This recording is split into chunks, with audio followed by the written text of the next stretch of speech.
He told his brother I was the kind of woman who would wait, that I didn't have enough options to walk away. He said it like it was a fact, like he'd done the math and come up with a number, and the number was me. I wasn't supposed to hear that. He didn't know I was standing in the hallway outside the kitchen, still in my coat, keys in my hand, home 20 minutes early because my last client had canceled. He didn't know sound carries differently in that house, when the weather drops and the windows seal tight. He didn't know a lot of things about me, apparently, but I knew everything I needed to know about him in about 45 seconds of standing very still and not making a sound. His name was Roland. We'd been together for 3 years and 4 months. We were supposed to close on a house in 6 weeks. Let me back up. I met Roland at a conference in Atlanta. I was 33.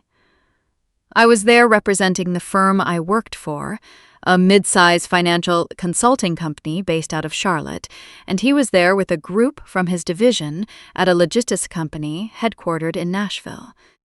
We ended up at the same table at a networking dinner neither of us wanted to be at, and he made me laugh 3 times before the appetizers arrived.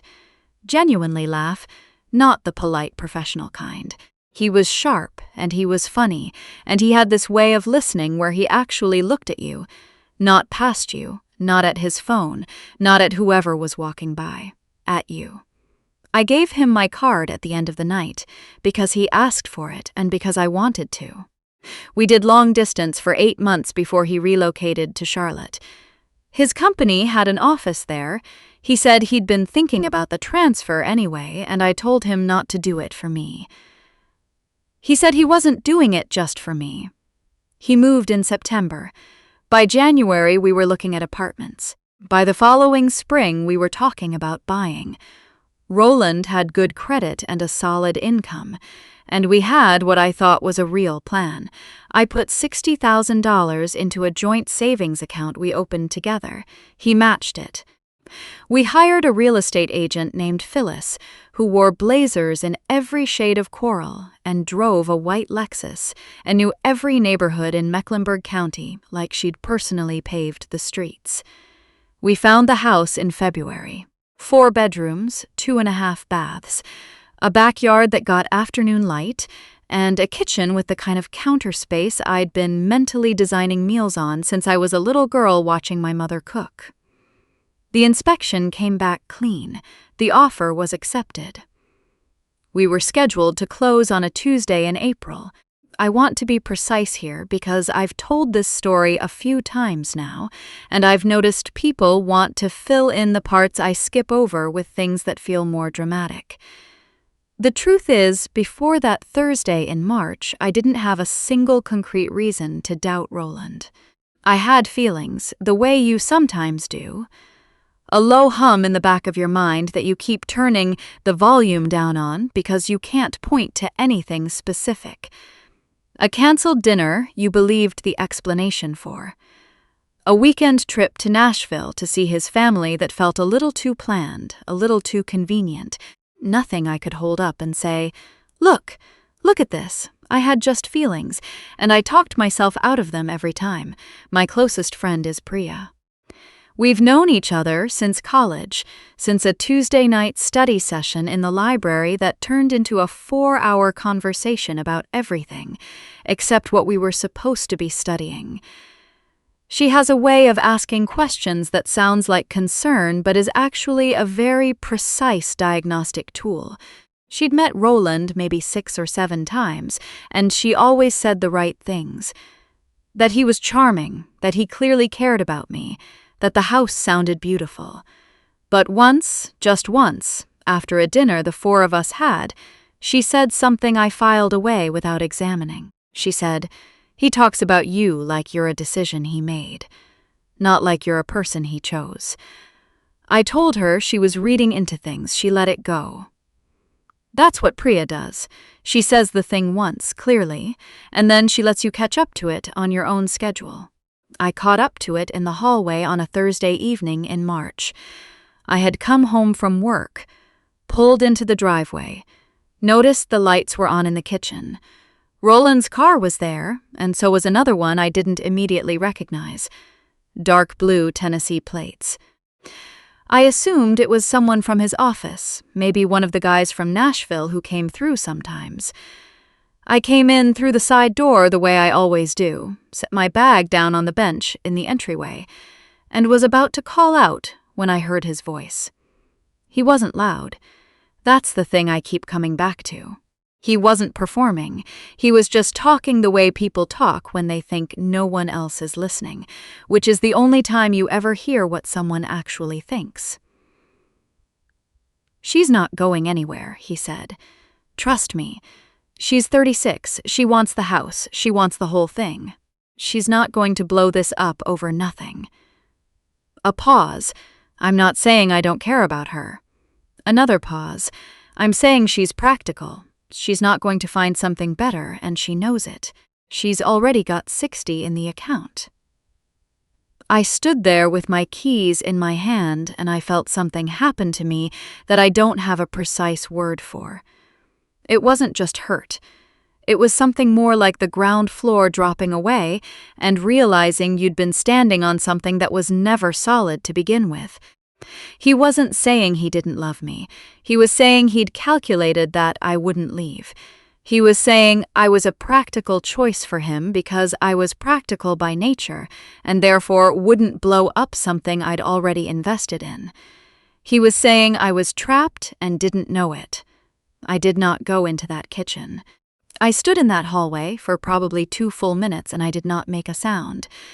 Then I walked back out the side door, got in my car, and drove to a coffee shop 4 miles away, where I sat in a corner booth and stared at a cup of coffee until it went cold. I did not cry. I want to be clear about that, not because crying would have been wrong, but because I think it matters that my first response wasn't grief. It was something quieter and more focused. It was the feeling of a decision forming. I called Priya. She picked up on the second ring. I said, "You were right about the thing you said." She was quiet for a second. Then she said, "Which thing?" I said, "The decision one." She said, "Okay. Where are you right now?" I told her. She said she'd be there in 20 minutes and she was there in 16. I told her everything while she sat across from me, with her hands wrapped around a mug of tea she hadn't touched. She didn't say I told you so. She didn't say anything for a long moment after I finished. Then she said, "What do you want to do?" And I said, "I want my $60,000 back." She nodded slowly. "Okay. Then let's think about how to do that." Here's what I knew about the account. It was a joint savings account we'd opened at a credit union in February of the previous year, right around the time we started getting serious about buying. Both names on the account, equal access. 60,000 from me, 60 from him, deposited in stages over about 4 months. The agreement was that we'd use the full amount as the down payment on the house, with some held back for closing costs. What I also knew, because I am not an idiot and I work in financial consulting, was that in a joint account, both parties have full legal access to the funds. There is no 50-50 split enforced by the bank, which meant Roland could withdraw at any time. And it also meant I could. The next morning, I woke up before Roland, got dressed quietly, and left before 7. I drove to the credit union when it opened at 9. I withdrew $60,000 and transferred it to a personal account I'd had since I was 22, an account Roland had never had any connection to or knowledge of. The teller was a woman named Donna who had worked at that branch for what she told me felt like 100 years. She looked at the withdrawal amount, and then she looked at me. I was very calm. I smiled and said I was making some financial adjustments before a closing. She said, "Congratulations on the house." I said, "Thank you." I had my money back before Roland woke up and made his coffee. I want to be careful here about what I did next, because I've had people tell me they would have done it differently. Some people would have confronted him the minute they walked back in the door. Some people would have packed a bag immediately. I understand both of those impulses, but I needed to know what I was actually dealing with before I decided how to respond to it. I spent the next 3 days behaving exactly as I had before. I came home. I made dinner twice. I asked about his day. I watched him answer me, and I listened to the way he talked about us, about the house, about April, and I catalogued everything with a part of my brain that had quietly come online and was now running a different kind of assessment. On the second night, while Roland was watching something in the living room, I went through his phone. I know how that sounds. I'm telling you anyway. There was a woman named Faye. Not a woman he was sleeping with. That's not what this was, or at least that's not all of what it was. Faye was a friend of his from Nashville, someone who'd been in his life for years before me, and what I found in those messages was not a romantic relationship, but something in some ways more clarifying. It was a running commentary. He'd told her about me. A lot, and going back further than I expected. He'd told her I was low maintenance, which he meant as a compliment, and which landed on me as something else entirely. He'd told her I was emotionally stable, also meant as a compliment. He'd told her I made good money, and that I wasn't the type to make things complicated. He'd also told her, about 8 months in, that he wasn't sure he was in love with me, but that the relationship was good for where he was in his life right now. 8 months in. We were still doing long distance at 8 months. He relocated 2 months after that. There was one more thing. A message from about 5 weeks prior, right around when we'd made the offer on the house. He'd told Faye he thought I would be a good partner for the next chapter, not a great love, not the person he wanted to build a life with. A good partner for the next chapter. Like I was a business arrangement he decided was worth entering. I put his phone back where I found it. I went to bed. I slept. I don't say that to seem cold. I say it because I think a part of me had already known for longer than I wanted to admit. And so the grief, when it came, was less sharp than it might have been. It came out as exhaustion, a quiet, deep tiredness at having convinced myself for 3 years that what I felt was mutual. On Saturday, Roland's older brother Devin was coming for dinner. Devin lived in Raleigh, drove in about once a month. He was the voice I'd heard on Thursday. I'd confirmed that much from context. Roland had mentioned Devin was coming through, and when I'd seen the Tennessee plates, I'd been confused, but Devin had moved to Raleigh from Nashville 3 years ago, and apparently never changed his plates. Small detail. The kind of thing that doesn't matter until suddenly it does. I made dinner. I made the baked salmon with the lemon herb crust that Roland always said was his favorite, and I made the roasted sweet potatoes, and I set the table properly, because I wanted everything to feel normal, right up until it didn't. Devin arrived at 6:30. He was friendly the way he always was, the kind of easy southern warmth that makes you feel immediately at home. We sat down. I poured the wine. We were about halfway through dinner when Roland mentioned closing day. 6 weeks, he said, like he was looking forward to it. He looked at me and smiled, and I smiled back, and I thought about a woman named Faye, and a phrase that went good for where he was in his life right now. I set down my fork. I said, "Actually, Roland, I want to talk about that." He looked at me. Devin looked at me. I said, "I've been thinking about the financial arrangement, and I've made some adjustments I need to tell you about." I said it the way I'd say it in a meeting. Measured. Clear. I withdrew my $60,000 from the joint account on Friday morning. The look on Roland's face went through about 4 expressions in 2 seconds. I said, "I also want to let you know that I won't be on the deed. I've already spoken with Phyllis and with our attorney, and my name has been removed from the offer." Devin put his fork down, too. Roland said, "Margot," and his voice had a quality I hadn't heard from him before. Something between confusion and the beginning of understanding that things were not going the way he had planned them. I said, I came home early on Thursday. I heard what you said to Devin about me. The room was very quiet. I didn't yell. I didn't list every message I'd read. I didn't perform anything. I just said it, sitting at the table I'd set with the good plates, with the salmon I'd made because I'd been trying, even then, even at the end, to do things right. I said, "You told him I wasn't going anywhere because I didn't have better options. You said I was practical. You said I already had 60 in the account." I paused. "I need you to understand that I heard all of that, and I need you to understand that I am going somewhere." I heard Devin exhale. Just once, just a slow breath, like someone releasing pressure they'd been holding for a while. Roland started talking. He said it wasn't what I thought. He said Devin had misunderstood. He said things had a way of coming out wrong when you were just talking, just venting to your brother. He said he loved me. I listened. I let him finish. Then I said, "I believe that the version of loving someone that involves calculating whether they'll stay because they have no better option is not the version I'm interested in.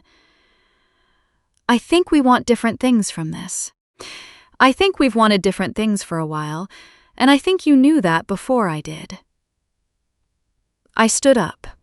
I picked up my plate. I took it to the kitchen because there was no reason not to, and then I went to the bedroom and I called Priya and told her it was done. Roland left that night to stay with Devin. He tried calling twice over the next few days. I let both calls go to voicemail, and I responded to both by text with a brief, clear message that said I wished him well, and that I would be in touch with the attorney regarding the formal dissolution of our arrangement. Our real estate attorney was a woman named Judith who had seen enough of these situations to handle mine without a single unnecessary word. She confirmed that because I had withdrawn my funds before any legally binding documents tied them to the purchase, the $60,000 was entirely mine. Roland's funds remained in the joint account. The house sale did not close. Roland couldn't afford the down payment alone at the amount we'd offered, and Phyllis told me, without violating any confidentiality, that the listing went back to market within 2 weeks. I found an apartment in March, 2 bedrooms, a gas range, a building with a courtyard that gets morning light. I moved in on the 1st of April, 4 days before what would have been closing day, and I bought myself flowers for the counter, yellow tulips, and something white and feathery that I can't ever remember the name of, and I stood in the kitchen of my apartment, and I felt something I want to try to describe accurately. It wasn't happiness exactly, or not just happiness. It was more like the particular relief of arriving somewhere true. I'd spent 3 years working toward a future. I now understood I'd designed for someone else's benefit more than my own, and standing in that kitchen alone, with flowers I'd bought for no one but myself, I realized that what I'd thought was love had actually been a very elaborate effort to be chosen, and it hadn't worked, and I was fine. More than fine. My mother called me the week after I moved in. She'd known something had happened. Mothers know, even across 400 miles, and when I told her the short version, she was quiet in that particular way she has, the one that means she's choosing her words. Finally, she said, "Did you get your money back?" I said yes. She said, "Good. The rest will sort itself." She's been saying that to me since I was 9 years old, and she's never once been wrong. I put $60,000 into a high-yield savings account and spent about 3 weeks researching the investment options I'd been deferring while I'd been thinking about a house I no longer needed. I called my financial advisor, a woman from my professional network named Dana, and we had an actual conversation about what I wanted, not what made sense as part of a couple, not what fit someone else's timeline. What I wanted. I've thought about what I would tell someone going through something similar, and I've landed on this. The warning signs I ignored were never dramatic. Roland never yelled at me, never belittled me in public, never did any of the things we're taught to look for. He was consistent and kind and genuinely good company, right up until the moment I heard what he said when he thought I wasn't there. That's the thing about the quieter versions of not being loved the right way. They're easy to miss because they don't announce themselves. They're just there, underneath the pleasant surface of things. A structural issue you don't find until someone does the inspection right. Priya came over for dinner about a month after I moved in. We sat at my table with a bottle of wine, and she looked around at the apartment and she said, "I think you might actually like this." I said I did. She said, "Not just the apartment." I thought about it. I said, "No, not just the apartment." What I know now that I didn't know 3 years ago is that the feeling I was chasing, the security, the solidity, the sense that I had arrived somewhere that would hold, was never going to come from the right house or the right person saying the right things. It was going to come from me knowing what I was worth and not talking myself out of it when someone showed me very clearly that they'd done their own accounting and come to a different conclusion. Roland's calculation was wrong, not because I was worth more than he thought, though I was, but because the whole frame was wrong. I was never the kind of woman who stays because she has no better option. I'm the kind of woman who leaves and then builds something better. I went because I could. I know the difference now between a person who chooses you and a person who settles on you, and I will not spend another 3 years confusing the two. The tulips lasted 11 days, which is longer than they usually do. I bought more when they were gone.